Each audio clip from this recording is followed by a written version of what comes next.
All right, everybody, welcome to Follow Up Boss Office Hours. We're doing something a little bit different today. Going to be digging in to Zapier with Follow Up Boss, which is definitely a new topic that we have not covered before. So definitely excited to dig into this. Joined today by Will Gray. Will, how are you, man? Hey, Lee, doing good. Yeah, thanks so much. Really excited to be here. My member of the Follow Up Boss sales team, which actually makes me not just a Follow Up Boss employee, but a Follow Up Boss user. So really get to dig in, be really just fully integrated in the Follow Up Boss world, in the system every day, and then talking about it every day. So fortunately, I really enjoy it. Otherwise, my job would kind of suck. Yeah, no, that's great. And I'm totally with that. And full disclosure, to be fair, like we finally met in real life at FUBCon, and you're like, we should do an office hours on Zapier. And I'm like, that's a great idea. And it's taken this long to make it happen, but here we are. So I'm glad to see it. Yeah, it's I mean, it's a whole trove, as you know, of just wizardry and magic that like a lot of times stuff that you can do in Zapier, you might think that you need a custom like coder to come in and write it in JavaScript, connect apps together. Zapier sometimes can get a little tricky, but we're here to tell you it doesn't have to be that difficult or that complex. Right. Absolutely. So I'm going to try to launch a poll. It's telling me because I already launched it. It won't let me do it, but going to launch a quick poll on, just love to see how many of you guys are on. Like if you've used it before, you never heard of it, you love it, but you want to learn more. Just love to see that. Real quick, if you guys could do the poll. And then at a high level, Will, like, what is Zapier? Like, what does it do for those who are like, I've literally never heard of it? Yeah. So I guess the really concise way to describe it would be a custom code-free integration platform. But in English, really what that means is you can go in and configure these workflows where Zapier can plug into Follow Up Boss, but also all the other apps that you use on the internet. Your Google Sheets, Jot Forms is one we might be looking at today, Calendly, all these different programs, and watch for things that happen in one system. And when they do, use the information that comes from that event, like a new leads form submission, to do some action in another app, like creating that lead within Follow Up Boss and launching your marketing. Yeah, absolutely. That's a great way to say it. And something too, we want to like disclaim right from the get-go, native built API level integrations with like a YLOPO or a call action or things like that. That's the way to go for that. That is the code. That's the stuff you're talking about. That's the coded, fancy, like that's your first go-to. Zapier comes in where it's like, I wish I could do this, or I wish I could say when somebody signs up in my Calendly, I make sure they're either updated or added to my Follow-Up Boss. So we're not trying to just do this for the sake of doing it. It's really a solution when you don't have another solution. Yeah, as you guys all know, we have a ton of like built-in integrations in Follow Up Boss, a lot of ways to bring in leads. Zapier makes a good backstop for custom workflows that go a little beyond what you can do in the onboard automation, or if there's an app you're trying to connect to that there isn't already a custom API integration built. Right, absolutely. And it really is a no code. I mean, we're going to dig in here in just a second, but it really is a no code solution. So it's not for dummies. That's not fair to say. It's not like a super easy button that just, I just want this to happen. But it's also not that hard, which is why we wanted to run it down with you guys. So, well, and we've got a really good blend of people on. We've got people that have never heard of it. We've got people that have used it a little bit. And we've got a few people that are like, I use it now, but I'm looking for more ideas or more ways to use that. So you're in the right place. Yeah. The first time I made a Zapier account, I saw an ad, I started a trial, and a lot of you might have the same sort of story. You look at it, oh, this looks cool, but I don't really know what I'm going to do with it. So I never did anything with the trial. It wasn't until like later on, someone mentioned to me, hey, if you have Zapier, you can, integrate these two pieces. I think it was like a text messaging platform and an email platform for a former job I was at. And then it just starts opening up like, oh, we can actually get things done that I would have had to manually do one by one repetitively, or in my case, it wouldn't have happened, right? Right. Exactly. Yeah. And I think real estate people can relate to that, right? It's like, I should be doing this, but I'm not. Should I automate it? And then can I automate it? So Yeah. that's great. I'm going to drop a quick link in a minute in the chat for what's called the Follow Up Boss parser. So there's a native built-in parser for Follow Up Boss that's also another solution kind of before you go to Zapier. I'll drop that link in just a second because I've got a different one copied right now. But there is a native Follow Up Boss parser that largely can work magically on your emails, or it's something that if you forward an email to it, it can just magically work, but it's kind of a like not quite Zapier level connection. So I'm going to drop an article, help desk article to that in just a second. I also want to mention, I'm going to go ahead and share it now. We do have a guide that we're going to share, and we'll make sure this gets on the recording and gets sent out with the recording as well. But Will and I made a really simple basics guide, and we're going to be adding to it throughout this session. So when you guys have questions and things come, we're going to add it to that, but you'll all have access to it. I just dropped a quick link. But Will, let's go ahead and hop into, if you want to go ahead and screen share, I think, maybe just go into Zapier a little bit and be like, what is it and how much does it cost? Because that's a good first question. Yeah. And the first thing I had up here is like the plans and pricing page here.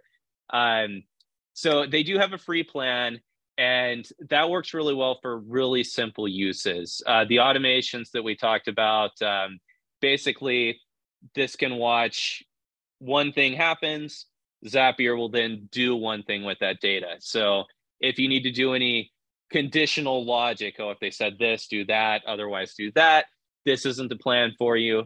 If you need your automations to fire more than 100 times a month, you'd have to look up to the starter plan. This works well for a lot of use cases. You can even sort of bump up the number of tasks you're getting there. And there's no reason not to start with the free and move to starter as you get there, assuming that you don't need right off the bat a more complex workflow. Where you can have the multi-step ones here on the paid plan. Awesome. Yeah. And like a lot of things, it's good to start free. And if you don't have an account already, if I recall, I feel like it changes all the time, but if I recall, I think you'll have the functionality of starter for like 14 days or whatever. So you can— That sounds right. Yeah. So if you start a new free trial, you'll probably have access to kind of test out some of that stuff. Just be mindful, like Will just said, if you do multi-steps or conditional formatting or some of the fancier stuff, you're going to have to be at that level. But $20, a month, that's the billed annually number. I mean, and some of it can replace a person. So like, it's probably worth the money. But again, there's a free version. If you start a trial, you'll probably get either unlimited or a decent number to start. The free version typically has 5 Zaps. Yeah. And 100, I think there it says 100 tasks. That's correct. Yeah. The runtime is important as well. That's something I want to tackle. And Janice, I see your question, and we will kind of get to those things. We'll definitely get there. The other thing is the update time. On the free plan and the lower plan, there's up to a 15-minute lag between things happening. Yeah. And then it moves down to, I think, 2 minutes, and then instantaneous when you get to the like hundreds of dollars a month level. There we go. Yeah.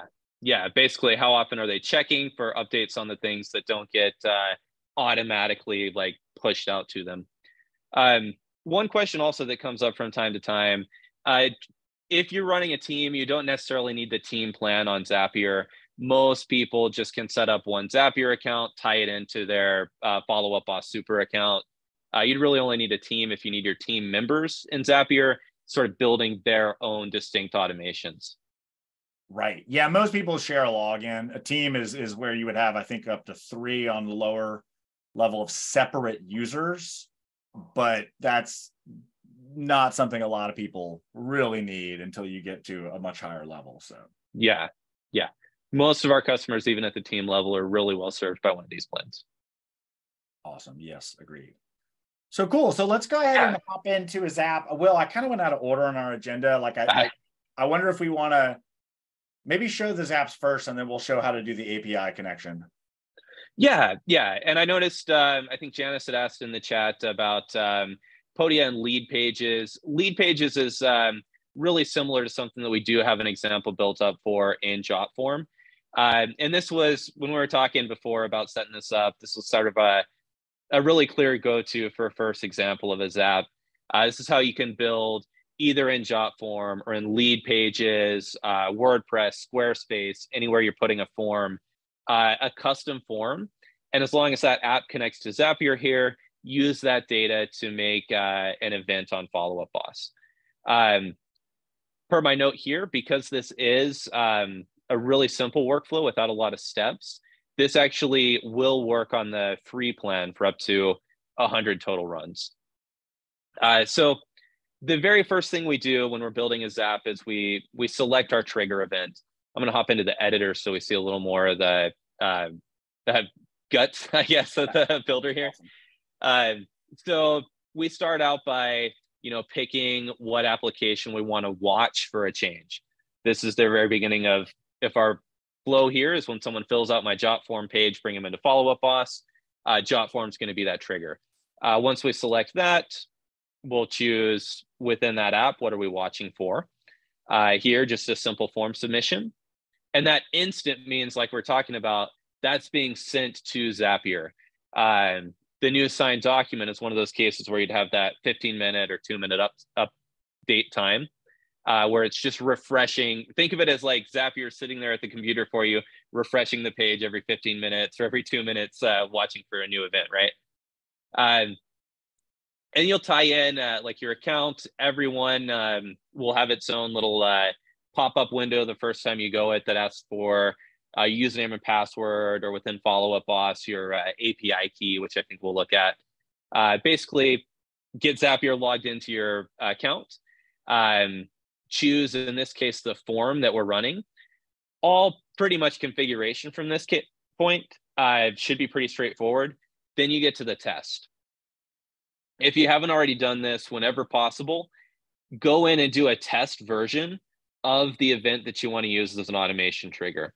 Because what Zapier is going to do is take all those forms that you fill out when you're building your test, which you can see I built here, pull those into Zapier and sort it and get it where those pieces are ready for you to use when you build out your workflow. Without this step, Zapier doesn't know what fields it's getting from your form. Is it just name and email? Is it 100 different questions, right?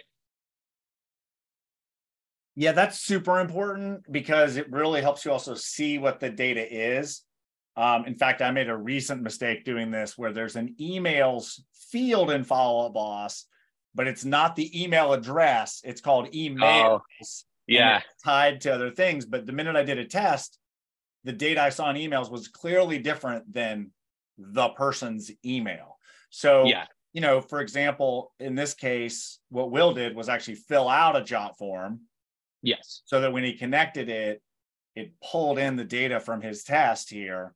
And so now we can see like, there's a spot for full address, and then there's a spot for street, city, state, zip separately. So that may affect the data we want to and how we want to push it into Follow Up Boss. Yeah. And don't feel like you need to be able to untangle the spaghetti to use Zapier. Like a lot of apps, anything Google related, there's like 500 of these data points that get pulled in. It's a nice preview view to see what's being pulled in, but don't feel like you need to really study it. We'll show you how to quickly sort down to what you need. And then for the action, a lot of the setup is the same. I've already pre-built this one, but most of the time you would say, okay, let's pick the app we want to use. And we'd say, let's use Follow Up Boss, pull it up. And then I'm going to go ahead and remove this though, because we've done a lot of that searching work already. Once again, which account are we using? You can have Zapier logged into multiple accounts, which is sometimes useful to know. And then selecting that account, and then what action are we taking? And here we're going to get into, I guess, a little more of an intermediate Follow Up Boss Zapier thing, but also super critical to know, even as a beginner.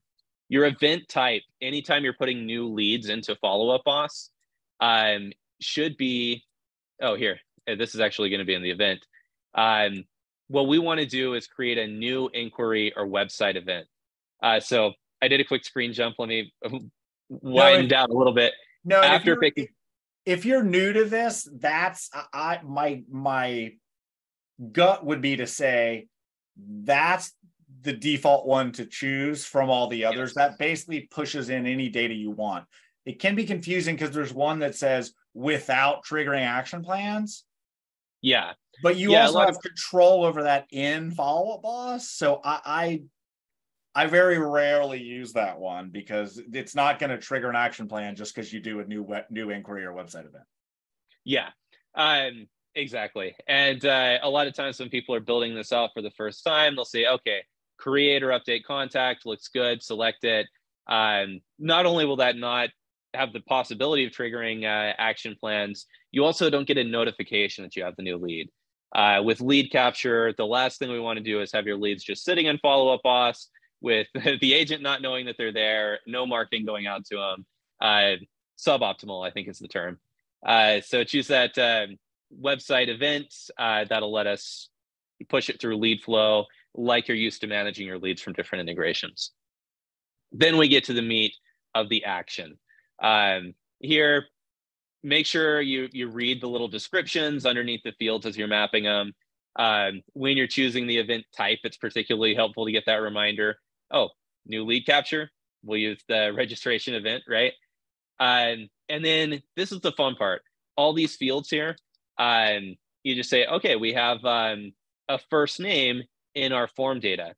So when we click this field, we can type, but if I just type in here, new lead, that's going to be the first name and Follow-Up Boss of every lead I send through. If we want something more dynamic, we'll use this menu that comes up here when we click. And this has an icon from every previous step. For now, it's just our trigger. But if we had a search going to Google Sheets, we'd see the outcome from that also. And the different data points that have come out like we looked at. And instead of having to sort through and go, scroll through the whole list there, we could just search for, do we have if I click in the search field. I know, I do that every time. Yeah. Do we have a first name in there? Select it. We can see that Will there, that's from the test data, the lead that I filled out. So that'll help make sure you're picking the right field. And then just map all those fields. Email, phone, it's going to be pretty self-explanatory. For source, makes sense to hard code that, so to speak, because the source isn't going to be changing every time this runs. So instead of picking from this list here, I just typed in example lead form. That'll be, I guess, static, quote unquote, as opposed to dynamic. That'll be unchanged on every run. While these, where you see the answers, details, will change every time someone submits. Yeah, absolutely. Again, that's why having that test data is super helpful, because you can see you want the first name there. Yeah. And it says Will, and say, okay, good. I'm on the right track. It doesn't say it's not blank, or it doesn't say something else. So, and just to be uber clear, I think this is clear, but I think it's worth saying, the bold name above it is the Follow-Up Boss area you're going to. The part that Will is filling in is taking the data from the form and pushing it into first name, last name, email address, all of that in Follow-Up Boss. So you don't want to mess with any of that. We'll show you in a minute the things you can mess with, but just to be clear, that first name means first name in Follow-Up Boss. You can even see the little JotForm icon next to it. It's kind of telling us JotForm is providing the data. Yeah, that's a great way to put it. This is the source, is that JotForm. Yeah. And then as we're scrolling through, most of it's going to be pretty straightforward, just mapping like we've talked about when you see that field there, until we get to the custom fields. This is where sometimes people trip a little bit. Any custom fields we want to fill out, we just first want to select that field from the dropdown. The really cool thing is this will actually populate with the fields that you actually have in your Follow-Up Boss account. So you don't need to remember those names or anything. Just go ahead and select that. We asked a question on the JotForm, and maybe it would be helpful for me to actually show the form I was filling out. Let's see if I can get that up here. There we go. And the question was basically, are you pre-approved for a mortgage? So we have a drop down here. These match what we have in the Follow Up Us account. So that'll pipe right through into that custom field. And then the question that we asked here, tell us about your real estate goals. That becomes all the way up here, the message. And then I think our form is complete here. I believe, right? That makes a note in Follow Boss. It'll be like the details of, quote unquote, the lead inquiry event that you get. Okay. Yeah. Once that's complete, everything looks good in the form. Your sort of next step is to do a test. This will actually, in this case, send that lead to Follow Up Boss. So you can go to your FUB account and see that here's this test lead that I ran. Actually did come through a couple of different test steps, I guess, through Zapier. Here's the one that ran through that workflow. This is that where we filled out that note field here. Up here at the top, yeah, message became this icon right here. Submitted this as a test to populate the lead data. We can see my pre-approval status has come in, my contact info all populated, price range and all of that, and the address of the inquiry field that we put in. Yeah, it's really great. And at a core level, I love the way you just covered that, because like we want to push in name, we want to push in email. If they inquired on a specific property, we want to probably map that to their address. Although maybe if it's a buyer lead, maybe it's not an address that you want to do. Yeah. The source is tied to that. We're going to go back to source and tags in a second. But it shows you all this, and it even says registration from Zapier. So if something goes weird, you can be like, oh, I need to go fix it in Zapier. That's how this info got in here. I need to fix it, test it, all those things. Yeah. And if you're new to Zapier, just prepare yourselves for things going weird. Never expect your automation to work the first time. It's one big troubleshoot. Even now, I mean, you and I have both used it for a long, long time. Even now, without fail, I'm just like, oh, right. That's got to test it again. Test it again. Yeah. Yeah. Check all the little details out. One note specific to especially Zaps that you're using to get leads into Follow Up Boss. The fact that you make that, like, send that text submission on the first one you set up is extra useful, because then you can go to your admin and lead flow and continue the setup from there.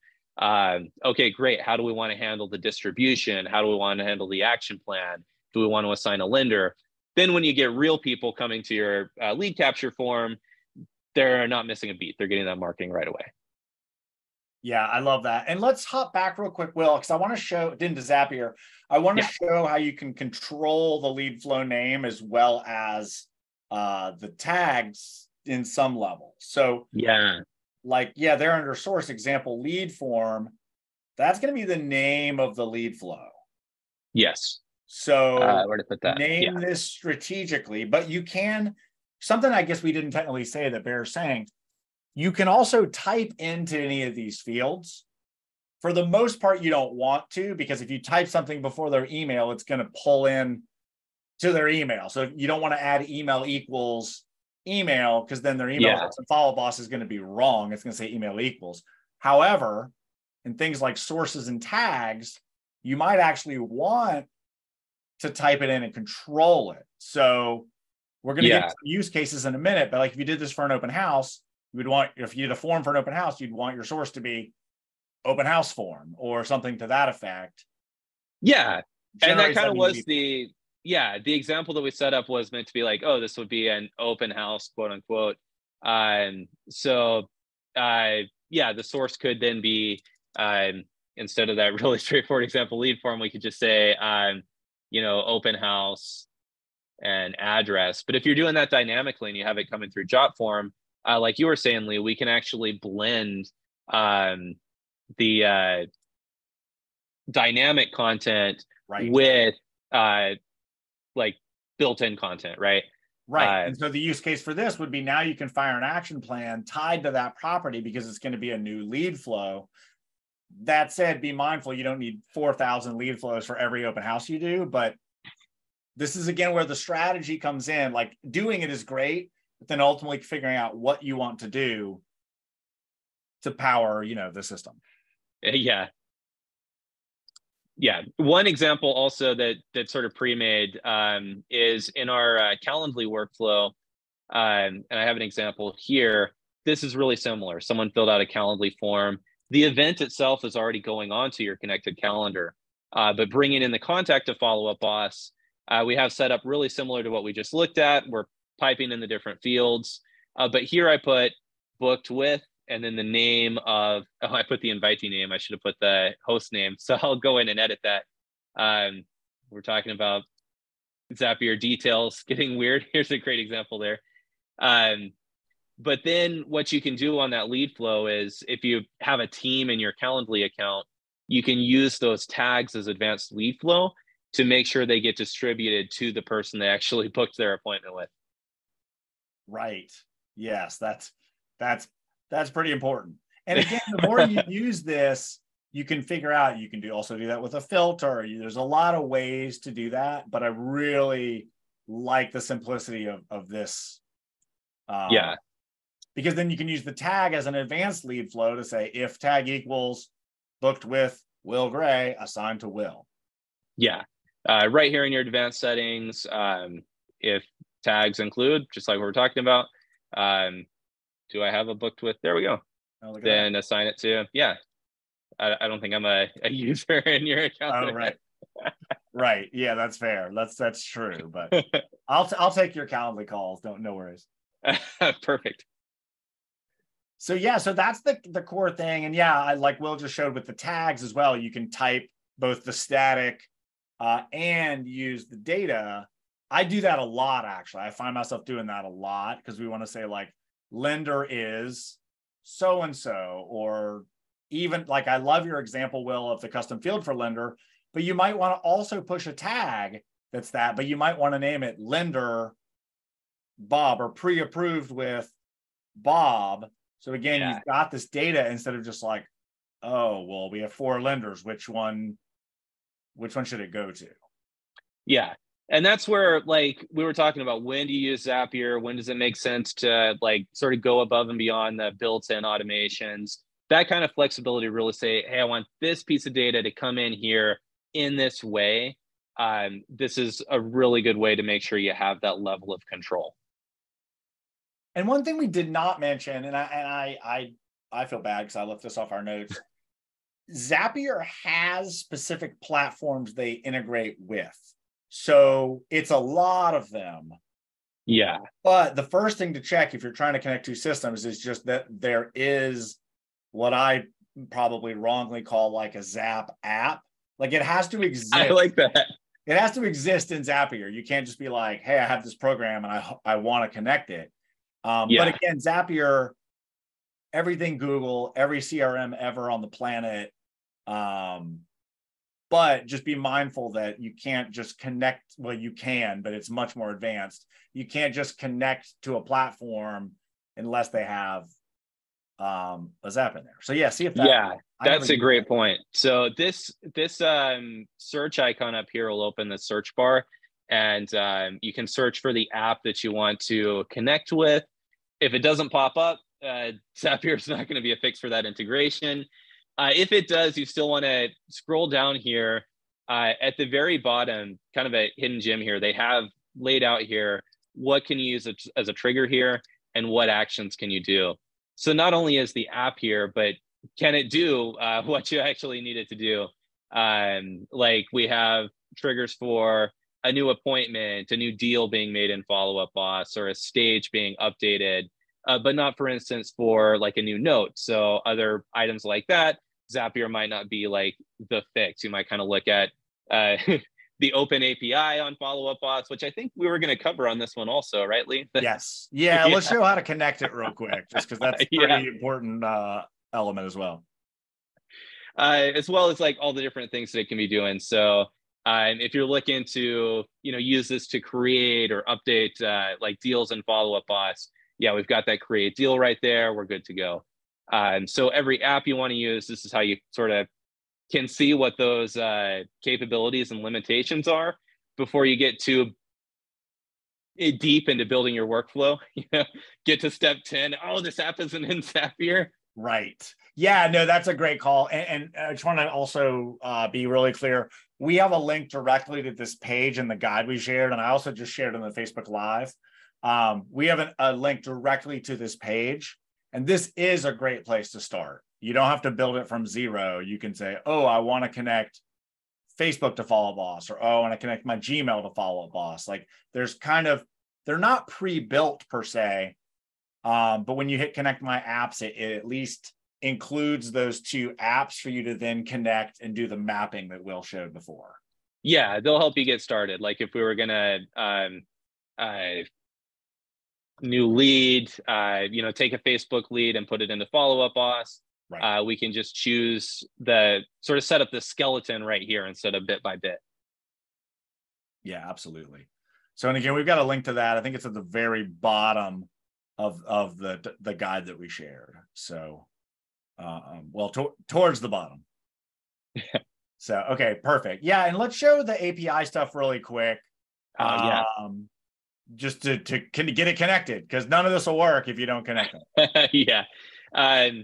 So the API key is going to live in your admin section. There's a badge here for API keys and lead email. And all you do is click create API key, type in, like it says here, if you're connecting Zapier, enter Zapier. Basically the name of the app you're using it to connect to. And then it'll give you a long gibberish string. Click copy, put it straight into Zapier, because if you lose it, you basically, you have to make a new one. It'll only show it once. Really important to keep these keys secure. A nefarious actor who got their hands on one of these would basically have all the access to your Follow Up Boss account that you do. Right. Yes.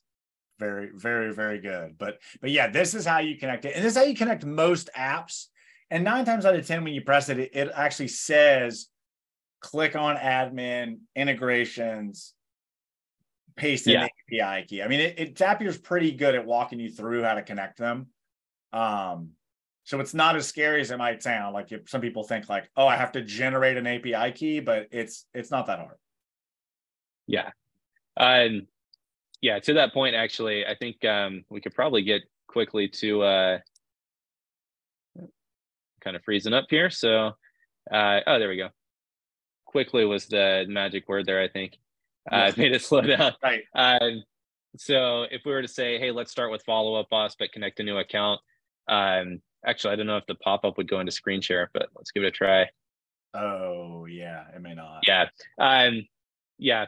It'll most of the time have a link directly to that API section, just like you're saying. Right. Not just Follow Up Boss, but all the different account or apps you can tie into. Generally, it not only has really clear instructions for how to connect it to Zapier, but a link to the other piece that you need. Right. Yeah, absolutely. So it's not hard. We don't want that part to sound scary, but it is important to do it. And so let's do this, Will, real quick, just to kind of wrap up the jot form.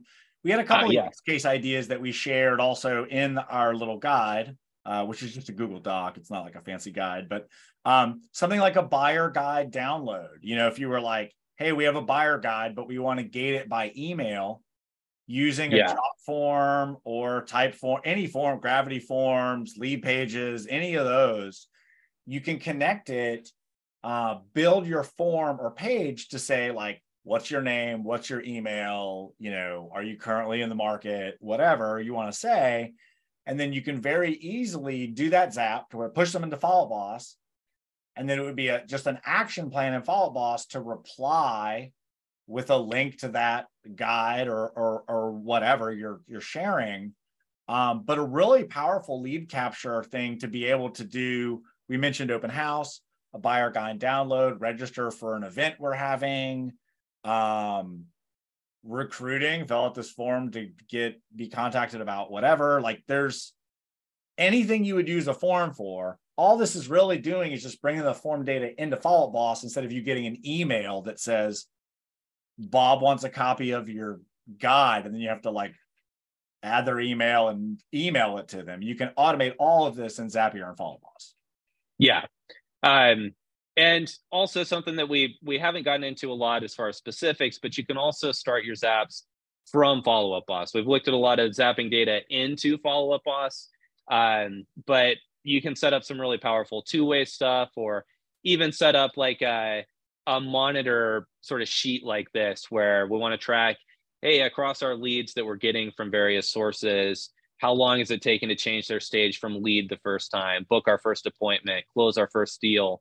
All these you can use as triggers, to search for, someone in this sheet that got zapped in by a new lead trigger. And then we have a stage change trigger saying, oh, are they in there? Let's add the date, right? Appointment booked. Let's add the date of that. Keep like a running tally of what's our expected timeline in these scenarios. Right.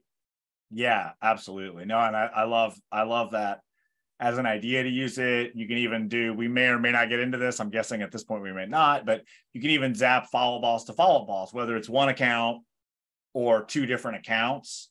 Some interesting things you can do there. Again, our goal today is just to really cover the core basics of like getting it, connecting things, learning, the essence of what you can do. And what happens, like with everything, the more you do it, the more you're like, oh man, we could do this. Or I love the Calendly. We've actually used this one for years.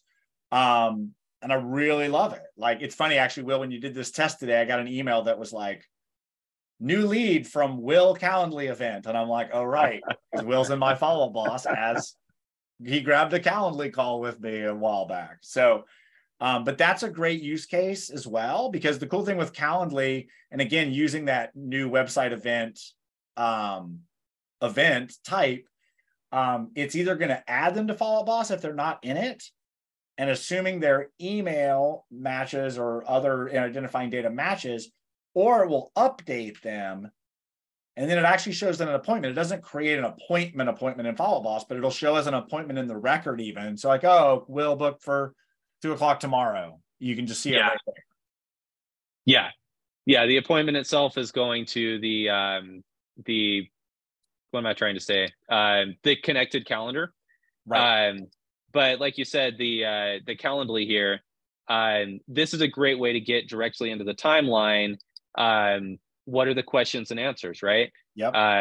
With mine, it's just really simple. Hey, anything that'll help prepare for our meeting. But some people have, 3, 4, 5 important pieces of data to capture. Right. Might as well get it right into the CRM instead of copying and pasting. Absolutely.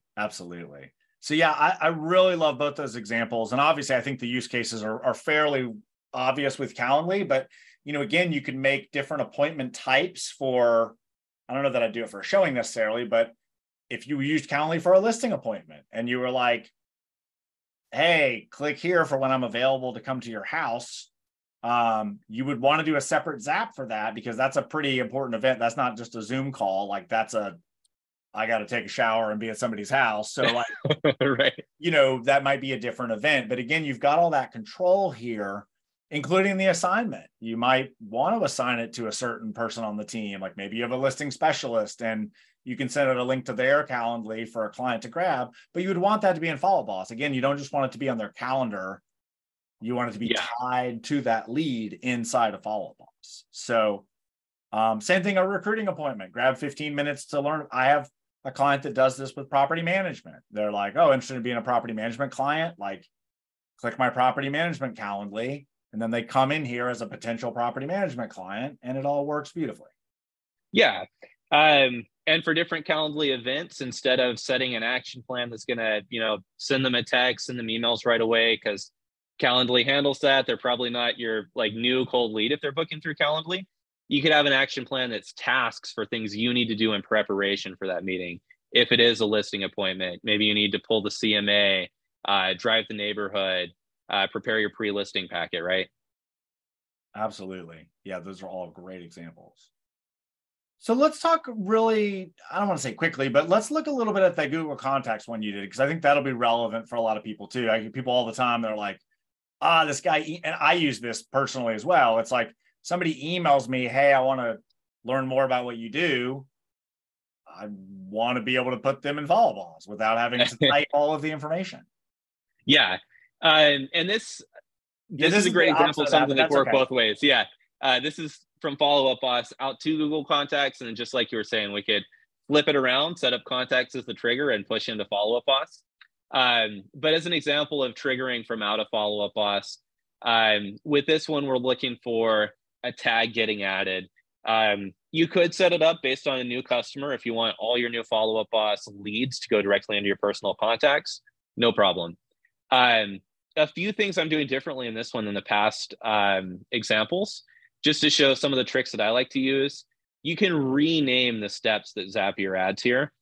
If you're going to have multiple steps, especially, really, really helpful to give that something descriptive as to what's going on, what role does that have. This doesn't only affect this, but also that text will show, let me get into edit mode, when you're actually sort of mapping the fields here. So like if we were to put in the name prefix, we can choose what step are we choosing that from. And it's not just, oh, follow-up boss, filter. It's what part of the process are we pulling from, right? I love that. I knew you could do that, but I never do that. And I will always do that now moving forward. It's like follow boss automations. Like, don't name it like tag does stuff, like name it, this tag starts this action plan or reassigns to group B. So this is really smart. Like, help your future self by naming stuff well. So you don't have 9 zaps that just say like Google to follow boss. So like, I don't know which one this is. Yeah. And especially your filters. So a lot of you probably noticed, hey, in this one, we have a third step. What's going on here? And this is one of the built-in utilities that Zapier has. They have stuff to help you format phone numbers, different pieces of data, flow control, sort of your if-else stuff. This one's really simple. Basically, this says, if X, Y, or Z isn't true, basically kill the workflow. Don't run the Zap. So in this case, we've got Lee as the team leader. Maybe he's got 5 agents who are using similar tags to push to their contacts. And you don't want Will's contacts going to your personal contacts every time Will adds that tag. So for this one, this will say, okay, let's look at the data that we're getting from that first step. Who are they assigned to? And if that is Lee Adkins, we'll continue and we'll add the contact in Google. Otherwise, we'll basically cancel. It won't charge you for using the Zap because the trigger doesn't count, and a filter will count as an action only if it proceeds. So then you'll have contacts coming in, but only yours when they get that tag. That's great. That's such a great example. So then to your point, everybody in the team could use the contact push tag, but if the lead's not assigned to them, it's not going to go into their Google contacts. Yeah, it would go into, I mean, if someone else were to come to one of your leads and tag it contact push, it would then go into your Google contacts. Yeah.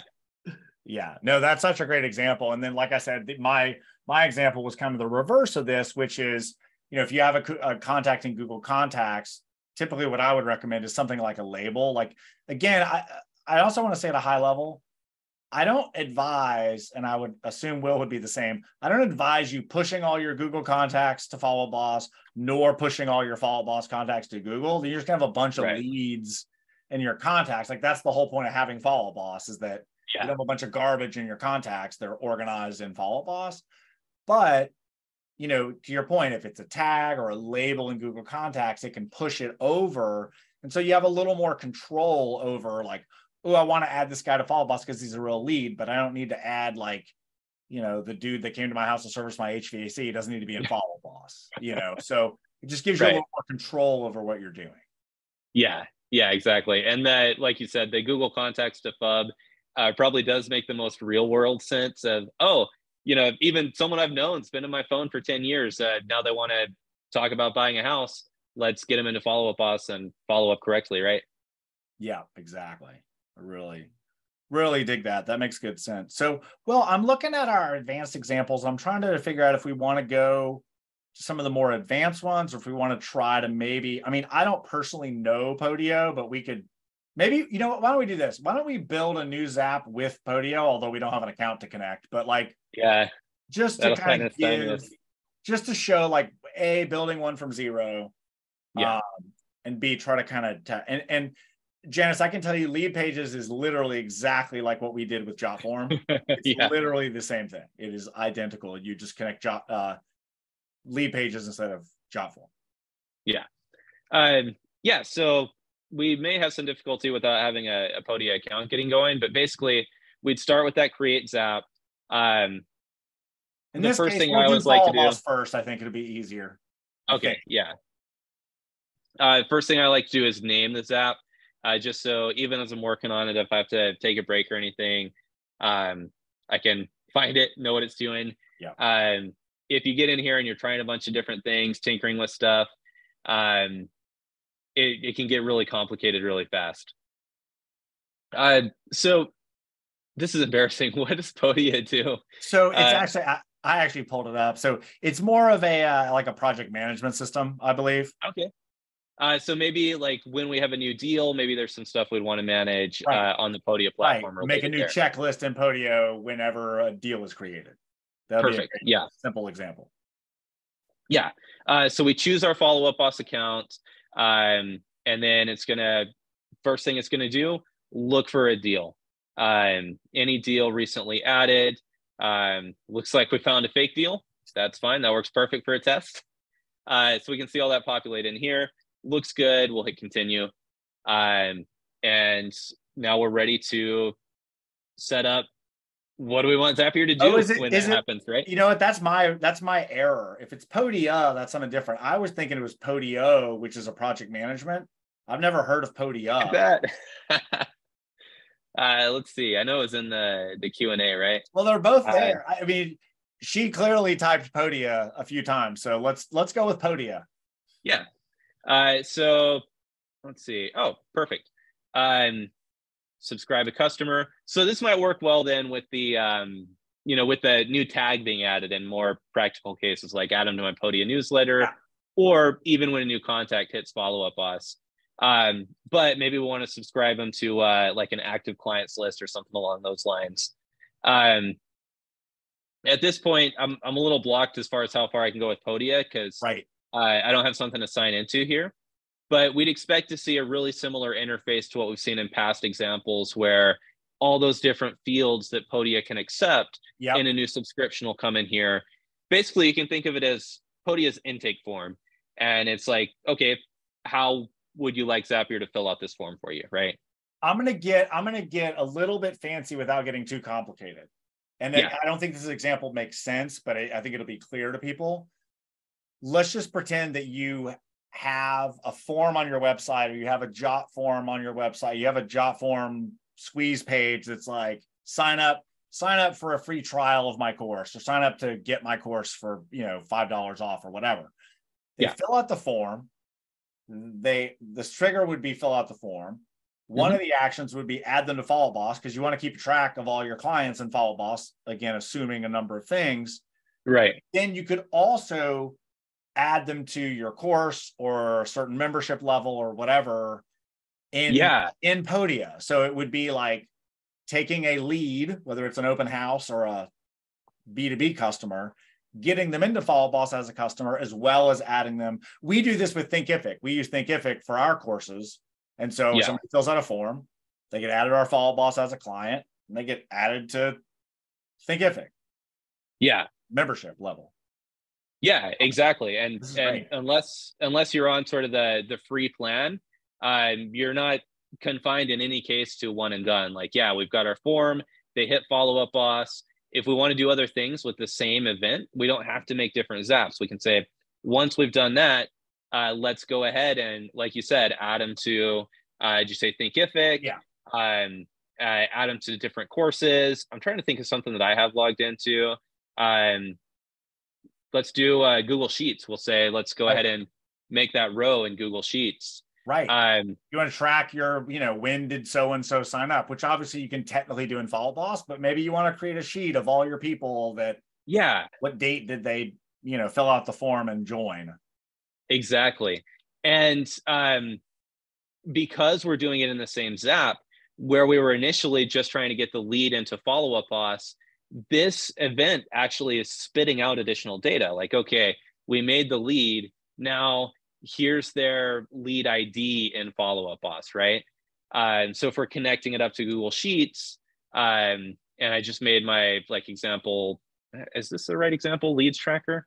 I mean, Zapier example lead history. Oh yeah. There we go. Perfect. We'll choose the worksheet. And then we have all these different fields we can fill out. The FUB ID, we wouldn't have necessarily had, or I can tell you, we wouldn't have had just from the job form submission, but from that lead having now been created, we can grab that ID number from inside Follow Up Boss. That's helpful for searching. If you want to have future steps, go find that contact. Really easy, sort of single key. Also, a handy trick I like to do with this is come to your Follow Up Boss account, and if you grab this URL here from any of your leads, and then back out that ID number and put in the ID number from your workflow. Oh, that's so good. Yeah, this will create a link. I've never ever thought to do that. That's game changing for me. And that'll go right into Google Sheets, the clickable link directly to that contact. And then we can do the name. All this, at this point, it's going to be in both places, so it doesn't even matter really whether we're pulling it from Jot form or from Follow Up Boss. But the ID kind of had to come from the Follow Up Boss component, right? And then the agent assigned. This also would have to come from Follow Up Boss. Assigned to. And then the creation date. Here's a handy trick. I wanted to work this into the session today. If you ever need in Zapier to like sort of timestamp something, just remember this Zap meta, not meet, meta human now in double curlies. And that'll give you the date and time of when that Zap is running. This stuff we're going to wait to fill out as that happens. But I'll go ahead and test so we can see what that link looks like in the actual sheet. And now we're capturing that as the leads come in. We're also piping them into this form. There's that clickable link. Go directly to your new lead. That's really fantastic. That's such a great example. And I do want to go back very briefly to the Podio example, because for those of you using a project management system or a transaction management system that doesn't integrate, this is exactly how you do that. When a new deal is created in Follow Up Boss, create a new checklist in Monday.com or in whatever system you're using. Again, if it doesn't have a native integration, if it has a native, like use that. But I love that idea. So I think, Will, I think what we need to do is, since we're already a bit over time, but I was glad we got to dig in. I think we'll do a separate session later on, some more advanced, like a focus on people who are really using this, or people that are on right now who are now going to go learn this and use it some. And then we can dig into some really advanced, like crazy fancy stuff. But do you have anything you want to kind of add, just as a high level, like, getting started or whatever for people, who are kind of either on the fence or have dipped their toe? I mean, what's helpful for me, and I get that I'm weird, this might not be helpful for everyone. I like to kind of imagine I'm like Tony Stark, right? I'm in just sort of tinkering, setting up. And if you've seen the Iron Man movies, his stuff's always blowing up when he's working on it. Expect Zaps not to work the first time. Sometimes it's going to be silly stuff. Like a lot of times if I set something up and I'm like, why isn't it going? Why isn't anything that I expected to happen? I find the issue right here. Didn't even turn it on, right? Right. Not published. That's why it's not working. So yeah, have a sense of humor about it. It's code free, but it has so many similarities to programming. You have to have a little bit of patience with it. The one thing we didn't touch on a lot is this history here. If you're having some issues, come to the Zap, click history. It'll show you all the times the Zap has run. So if it's empty, the issue is with the trigger. Something's not connected right. If events are in here, you'll see if they succeeded, if they started to run and failed. And you can see for each step what went in, what's coming out forward into the rest of the workflow. So you can get a feel for where those sort of disconnects might be in your constructions here. Yeah, that's really important to note, looking at that history. And you can look at your history globally on the left-hand side for all your Zaps, or you can go to a Zap, click on the history, just so you can kind of get a feel for it. But yeah, I just want to reiterate that, Will, like, this is 100% about trial and error. This is not, I've been doing this for years. I've built some crazy fancy ones. Every single day, I am like, why didn't this work? Oh, I mapped the wrong thing, or I left this one blank. Like, it requires a great deal of patience. But again, by the same token, the more you understand what you can do with it and why it's relevant to your business, then, you know, now you can do it. Try a simple one, grow on that. Well, I'm not going to get too crazy, but, you know, maybe if people are at FUBCon, we could have a little Zapier meet and greet or something. I'm just going to plant that seed right now, but I'll talk to Ricardo. That could be a thing. That could be a thing. So appreciate you guys being on and staying on so long. But Will, great job running it all down. Like, it's ultra complex, but I feel like you really broke it down in like a digestible, here's all the pieces way. So I appreciate that. Any parting words for us? I'll let you take us out. Yeah, thanks so much for having me here. It's been like, you've been a huge part of my follow-up boss journey. I was telling you before I even met you, you taught me how to do follow-up boss through office hours. So really thrilled to be a part of it.